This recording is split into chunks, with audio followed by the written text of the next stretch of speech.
جب بات ہو ٹیلنٹ کی تو پاکستانی اس میں کسی سے پیچھے نہیں۔ پاکستان بھر میں پھیلے دینی مدارس نے ایسا معیار تعلیم متعارف کروایا کہ دنیا بھر کے تشنگان علوم دینیہ پاکستان کا رخ کرنے پر مجبور ہو گئے۔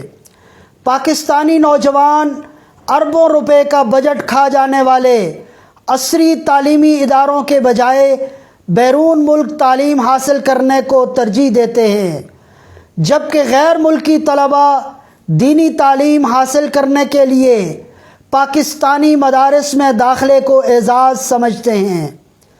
ان مدرسوں سے کسب فیض کرنے والوں نے پوری دنیا میں اپنے ملک کا نام روشن کیا۔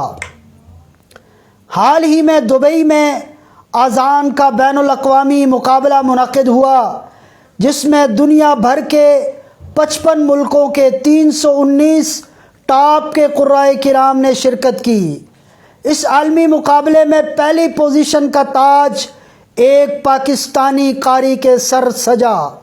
پشاور کے قدیم اور معروف دینی ادارے دارالقراء نمک منڈی کے طالب علم قاری ضیاء اللہ نے دنیا بھر کے مؤذنین کو پیچھے چھوڑ کر اپنے اساتذہ اور اہل مدارس کا سر فخر سے بلند کر دیا اور اپنے وطن کا نام بھی روشن کیا۔